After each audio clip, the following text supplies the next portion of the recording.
The Mustache by Guy de Maupassant. Château de Sol, July 30th, 1883. My dear Lucy, I have no news. We live in the drawing room, looking out at the rain. We cannot go out in this frightful weather, so we have theatricals. How stupid they are, my dear, these drawing entertainments in the repertory of real life. All is forced, coarse, heavy. The jokes are like cannonballs smashing everything in their passage. No wit, nothing natural. No sprightliness, no elegance. These literary men, in truth, know nothing of society. They are perfectly ignorant of how people think and talk in our set. I do not mind if they despise our customs, our conventionalities, but I do not forgive them for not knowing them.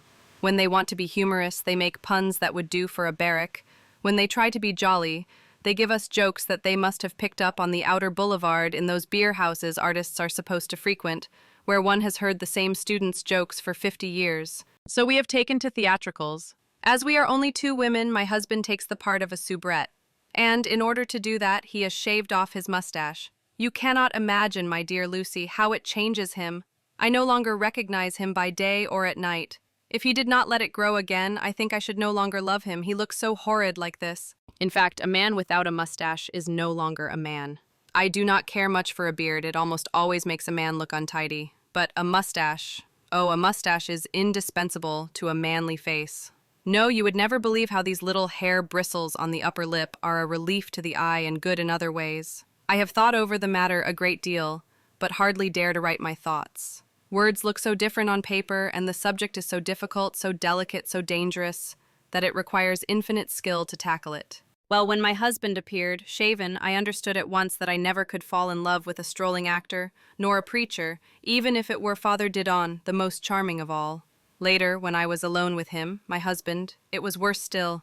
Oh, my dear Lucy, never let yourself be kissed by a man without a mustache. Their kisses have no flavor, none whatever. They no longer have the charm, the mellowness, and the snap, yes, the snap, of a real kiss. The mustache is the spice. Imagine placing to your lips a piece of dry or moist parchment. That is the kiss of the man without a mustache. It is not worthwhile. Whence comes this charm of the mustache, will you tell me? Do I know myself? It tickles your face, you feel it approaching your mouth, and it sends a little shiver through you down to the tips of your toes. And on your neck. Have you ever felt a mustache on your neck? It intoxicates you, makes you feel creepy, goes to the tips of your fingers. You wriggle, shake your shoulders, toss back your head. You wish to get away, and at the same time to remain there. It is delightful, but irritating. But how good it is. A lip without a mustache is like a body without clothing, and one must wear clothes. Very few, if you like, but still some clothing.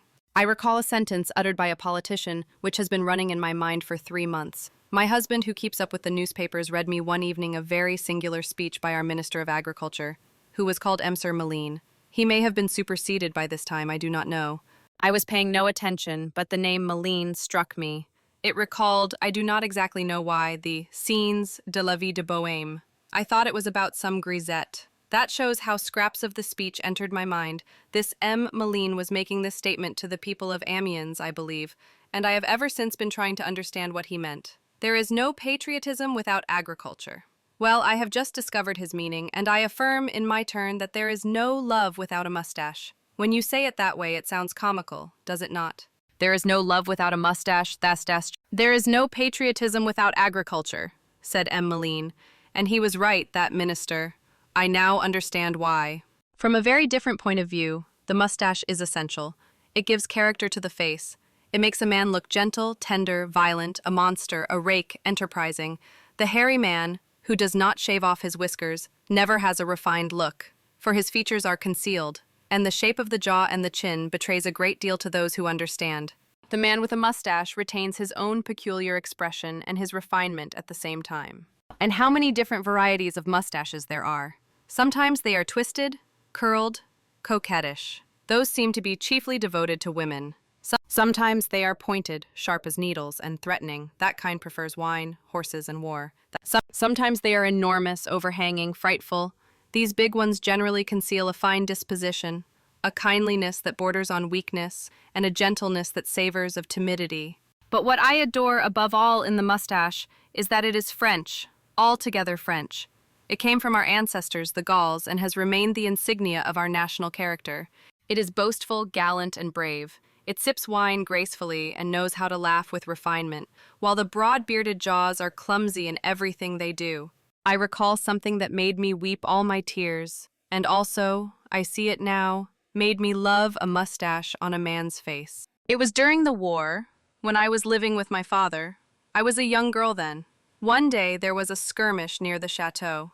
I had heard the firing of the cannon and of the artillery all the morning, and that evening a German colonel came and took up his abode in our house. He left the following day. My father was informed that there were a number of dead bodies in the fields. He had them brought to our place so that they might be buried together.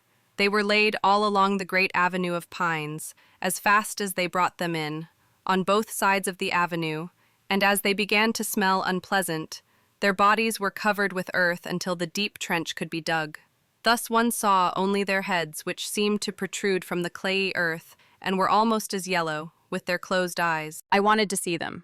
But when I saw those 2 rows of frightful faces, I thought I should faint. However, I began to look at them, one by one, trying to guess what kind of men these had been. The uniforms were concealed beneath the earth, and yet immediately, yes, immediately, my dear, I recognized the Frenchmen by their mustache clothes. Some of them had shaved on the very day of the battle, as though they wished to be elegant up to the last. Others seemed to have a week's growth, but all wore the French mustache, very plain, the proud mustache that seems to say, "Do not take me for my bearded friend, little one. I am a brother." And I cried, oh, I cried a great deal more than I should if I had not recognized them, the poor, dead fellows. It was wrong of me to tell you this. Now I am sad, and cannot chatter any longer. Well, goodbye, dear Lucy. I send you a hearty kiss. Long live the mustache. Jean. This is Book Voyage Audio. If you enjoyed this story, please like, comment, and subscribe. Thank you for listening.